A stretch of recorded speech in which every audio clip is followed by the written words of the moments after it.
17 सीटें एनडीए के साथ लड़ेगी। जनता दल यूनाइटेड 16 सीटों पर एनडीए के साथ लड़ेगी। लोक जनशक्ति पार्टी 5 सीटों पर, हिंदुस्तानी अवाम मोर्चा 1 सीट पर और राष्ट्रीय लोक मोर्चा 1 सीट पर, ऐसे सीटों का बंटवारा हमने आपस में कर लिया है। और किस पार्टी के खाते में कौन कौन सी सीट गई है, इसकी विस्तार से आपको जानकारी देते हैं। सबसे पहले बीजेपी की बात कर लेते हैं। बीजेपी को 17 सीटें दी गई है। कौन कौन सी सीट है, सबसे पहले जाने। पश्चिम चंपारण, पूर्वी चंपारण, मधुबनी, अररिया, इसके आगे दरभंगा की सीट है। इसके साथ साथ उज्जैरपुर, सारण, बेगूसराय, अररिया, इसके साथ ही आपको पूरी जानकारी हम दे रहे हैं 17 सीटों की। दरभंगा है अगली सीट। इसके अलावा बेगूसराय की भी हम बात कर रहे थे। उज्जैरपुर भी एक सीट है, बीजेपी के खाते में गई है। उज्जैरपुर मिथिलांचल क्षेत्र में आता है, वो सीट भी बीजेपी की तरफ से उनके खाते में ही रखी गई है। सारण, बेगूसराय, नवादा है अगली सीट। और चलिए अब मगध क्षेत्र का भी रुख कर लेते हैं। पटना साहिब, ये भी बीजेपी के खाते में। पाटलिपुत्र अगली सीट है, जो भी मगध क्षेत्र का ही आता है, ये भी बीजेपी के खाते में। आरा, बक्सर, ये दोनों सीटें भी बीजेपी ने अपने खाते में रखी है। सासाराम, औरंगाबाद, महाराजगंज और मुजफ्फरपुर, कुल मिलाकर ये 17 सीटें हैं जो बीजेपी के खाते में। और चलिए अब जेडीयू की सीटों पर भी जरा गौर फरमा लें। जेडीयू को कौन कौन सी सीटें दी गई है, वो सीट भी आप देख लीजिए। वाल्मीकि नगर पहली सीट है जो जेडीयू के खाते में गई है। अगली सीट सीतामढ़ी है। तीसरी सीट जो है वो झंझारपुर की है, ये मिथिला का क्षेत्र है। सुपौल मिथिलांचल का क्षेत्र है। किशनगंज, साथ ही साथ अब इधर सीमांचल का रुख कर लेते हैं। कटिहार है, पूर्णिया, मधेपुरा, ये सभी मिथिलांचल के क्षेत्र आते हैं। भोजपुर के क्षेत्र की बात कर लें तो गोपालगंज है, सीवान है और भागलपुर सिल्क सिटी के नाम से जिसे आप जानते हैं, वो भी जेडीयू के खाते में सीट गई है। तो ये सीटें जेडीयू ने अपने खाते में रखी है। कुल मिलाकर 16 सीटें हैं और इन्हीं 16 सीटों की जानकारी हम आपको दे रहे हैं कि कौन कौन सी 16 सीटें हैं जो जेडीयू के खाते में गई है। सबसे पहले भागलपुर की भी चर्चा हम अभी कर रहे थे, वो जानकारी आपको दे देते हैं। बांका है, मुंगेर है तीसरी सीट जो जेडीयू ने अपने खाते में रखी है। नालंदा, ये सीट भी जेडीयू ने अपने खाते में रखी है। जहानाबाद और शिवहर, तो कुल मिलाकर जेडीयू के खाते में 16 सीटें हैं जिस पर अपने उम्मीदवारों के नामों का ऐलान जेडीयू की तरफ से किया जाएगा। इस बार 2019 से 2024 की जो लिस्ट है उसमें बदलाव यही है कि जेडीयू की तरफ से पिछली बार 17 सीटों को लेकर उम्मीदवारों के नामों की घोषणा की गई थी, लेकिन इस बार 16 सीटें जेडीयू के खाते में। और चलिए अब चिराग पासवान की पार्टी का रुख कर लेते हैं। एलजेपीआर को कौन कौन सी सीट दी गई है। सबसे पहले वैशाली सीट चिराग पासवान के खाते में रखी गई है। हाजीपुर, जिसकी हाई डिमांड चिराग पासवान की तरफ से की जा रही थी कि हाजीपुर तो उन्हें हर हाल में चाहिए क्योंकि ये इनके पिता की सिटिंग सीट है। हालांकि अभी इस वक्त उनके चाचा पशुपति पारस वहां से सांसद हैं। समस्तीपुर की भी हम बात कर रहे हैं जो चिराग पासवान को दी गई है। खगड़िया, ये भी उनकी पार्टी की सिटिंग सीट रही है, पिछले बार भी उन्होंने जीत दर्ज की थी। और जमुई की बात कर रहे हैं, जमुई भी चिराग पासवान के खाते में गई। और चलिए अब जीतन राम मांझी की पार्टी के बारे में आपको पूरी जानकारी दे देते हैं। उन्हें एक ही सीट मिली है और वो गया सीट उन्हें दे दी गई है।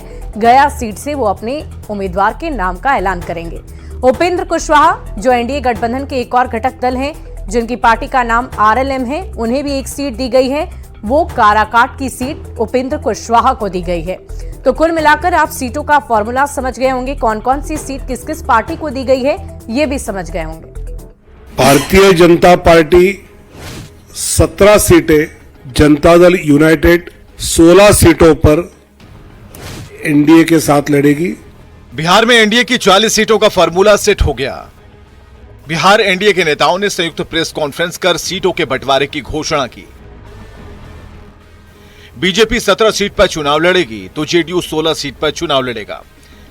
चिराग पासवान की पार्टी एलजेपीआर के खाते में 5 सीटें गई हैं, जबकि जीतन राम मांझी की पार्टी हम को 1 सीट और उपेंद्र कुशवाहा की पार्टी आरएलएम को 1 सीट मिली है। भारतीय जनता पार्टी 17 सीटें एनडीए के साथ लड़ेगी। जनता दल यूनाइटेड 16 सीटों पर एनडीए के साथ लड़ेगी। लोक जनशक्ति पार्टी 5 सीटों पर, हिंदुस्तानी अवाम मोर्चा 1 सीट पर और राष्ट्रीय लोक मोर्चा 1 सीट पर, ऐसे सीटों का बंटवारा हमने आपस में कर लिया है। किस पार्टी को कौन सी सीट मिली है यह भी जानिए। बीजेपी के खाते में 17 सीटें हैं, जिनमें पश्चिमी चंपारण, पूर्वी चंपारण, औरंगाबाद, मधुबनी, अररिया, दरभंगा, मुजफ्फरपुर, महाराजगंज, सारण, उजियारपुर, बेगूसराय, नवादा, पटना साहिब, पाटलिपुत्र, आरा, बक्सर और सासाराम। जेडीयू के खाते में कुल 16 सीटें गईं, जिनमें वाल्मीकि नगर, सीतामढ़ी, झंझारपुर, सुपौल, किशनगंज, कटिहार, पूर्णिया, मधेपुरा, गोपालगंज, सीवान, भागलपुर, बांका, मुंगेर, नालंदा, जहानाबाद, शिवहर सीट है। वहीं चिराग पासवान की पार्टी एलजेपीआर को 5 सीट आई है, जिनमें वैशाली, हाजीपुर, समस्तीपुर, खगड़िया और जमुई सीट चिराग को दी गई है। इधर मांझी की हमको 1 सीट मिली है, वो सीट है गया की। कुशवाहा की पार्टी आरएलएम को 1 सीट मिली है, जिसका नाम काराकाट है। न्यूज 18 के लिए दिल्ली से अमितेश सिंह के साथ ब्यूरो रिपोर्ट। और बिहार एनडीए में सीटों का बंटवारा हो गया है। बीजेपी 17 सीट पर चुनाव लड़ेगी तो जेडीयू 16 सीटों पर चुनाव लड़ेगी। चिराग की पार्टी एलजेपीआर के खाते में 5 सीट गई है, जबकि मांझी की हिंदुस्तानी आवाम मोर्चा के खाते में 1 सीट और उपेंद्र कुशवाहा की पार्टी आरएलएम को 1 सीट दी गई है। समझौते के तहत सहयोगी दलों के बीच कुछ सीटों की अदला बदली भी हुई है। आइए जान लेते हैं कि कौन सी सीट समझौते के तहत किस पार्टी के खाते में गई है।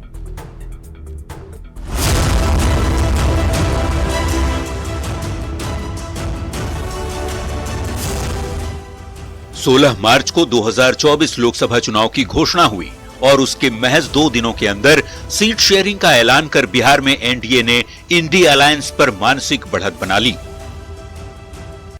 भारतीय जनता पार्टी 17 सीटें एनडीए के साथ लड़ेगी। जनता दल यूनाइटेड 16 सीटों पर एनडीए के साथ लड़ेगी। 17 + 16 + 5 + 1 + 1 के फॉर्मूले पर एनडीए ने सीटों का गणित सेट कर दिया।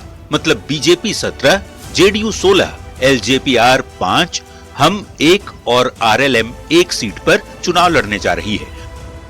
वैसे इस फॉर्मूले को फाइनल रूप देने के लिए एनडीए की सहयोगी पार्टियों ने कुछ सीटों की आपस में अदला बदली भी की है।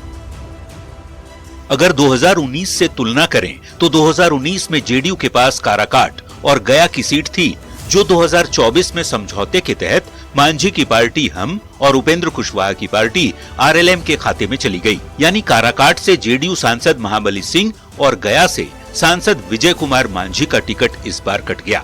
इस बार काराकाट से उपेंद्र कुशवाहा तो गया से जीतन राम मांझी चुनाव लड़ सकते हैं। वहीं बीजेपी के खाते की शिवहर की सीट जेडीयू के खाते में आ गई, जहां से रमा देवी सांसद है। माना जा रहा है कि सोमवार को ही जेडीयू ज्वाइन करने वाली लवली आनंद यहां से जेडीयू की उम्मीदवार हो सकती हैं। इसके अलावे नवादा की सीट बीजेपी के खाते में चली गई है, जहां से पिछली बार 2019 में एलजेपी के चंदन सिंह चुनाव लड़े थे, लेकिन इस बार चंदन सिंह पशुपति पारस गुट में हैं, जिनकी पार्टी को एनडीए में कोई सीट नहीं मिली है।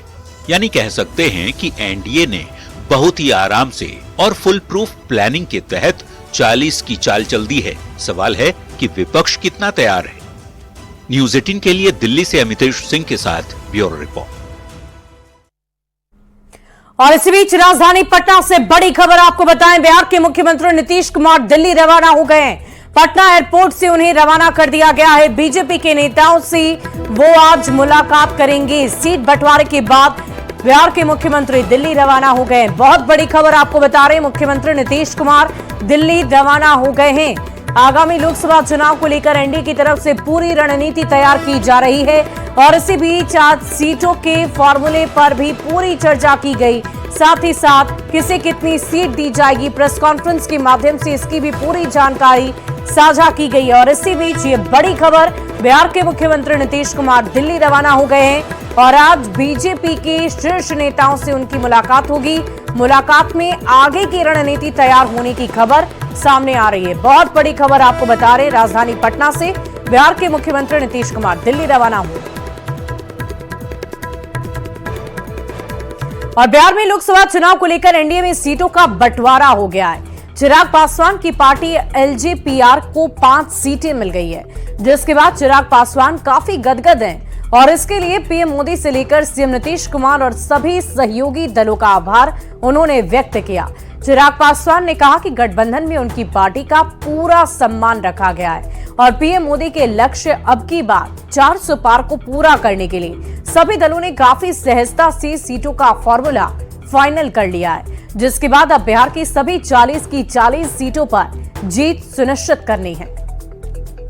जिस तरीके से उन्होंने हमारी पार्टी के मान सम्मान को बरकरार रखा, जिस तरीके से हमारी पार्टी की उन्होंने चिंता की, मैं उनको विशेष तौर पर धन्यवाद देता हूं। हमारे गठबंधन के अहम सहयोगी जनता दल यूनाइटेड और हमारे मुख्यमंत्री नीतीश कुमार जी, इस गठबंधन में मौजूद हमारे तमाम साथी उपेंद्र कुशवाहा जी, आदरणीय मांझी जी, तमाम साथियों का मैं आभार प्रकट करता हूं कि उन्होंने जिस तरीके से इस गठबंधन को मजबूती देने के लिए इतनी सहजता से सीटों का बंटवारा किया। यकीनन जब कोई बड़ा गठबंधन बनता है तो हर दल को छोटे मोटे कॉम्प्रोमाइजेस करने पड़ते हैं, थोड़ी बहुत कुर्बानियां हर किसी को देनी पड़ती है। जो लक्ष्य हमारे प्रधानमंत्री जी ने हम तमाम एनडीए के साथियों के लिए तय किया है 400 प्लस सीटों के साथ जीतने का, उसके लिए मुझे लगता है हर दल ने बहुत सहजता से, मुझे भी अपनी एक सीट कम करनी पड़ी, वो भी हम लोगों ने बहुत सहजता से की। जनता दल यूनाइटेड ने भी अपनी एक सीट कम की।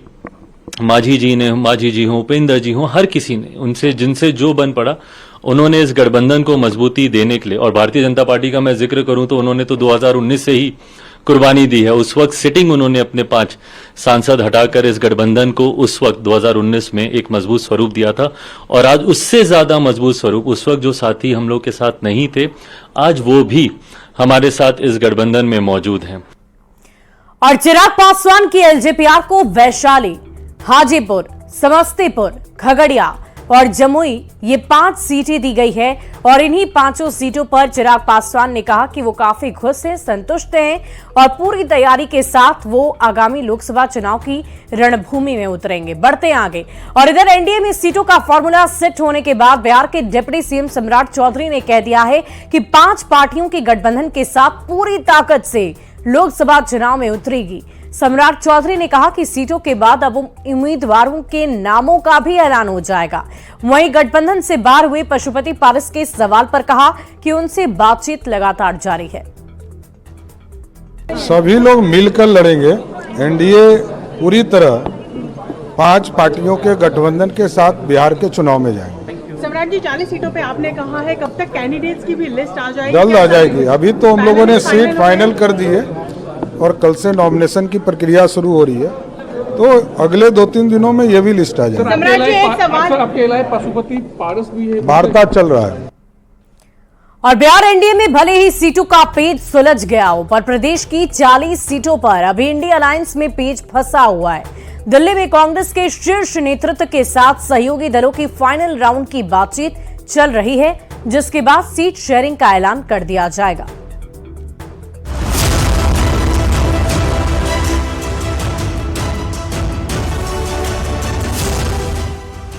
लोकसभा चुनाव की तारीखों का ऐलान हो चुका है। 20 मार्च को पहले फेज का नोटिफिकेशन जारी होगा, लेकिन अब तक इंडी अलायंस में सीटों का पेंच सुलझ नहीं पाया है। यही वजह है कि बिहार की 40 सीटों का मुद्दा अब पटना से दिल्ली शिफ्ट हो चुका है।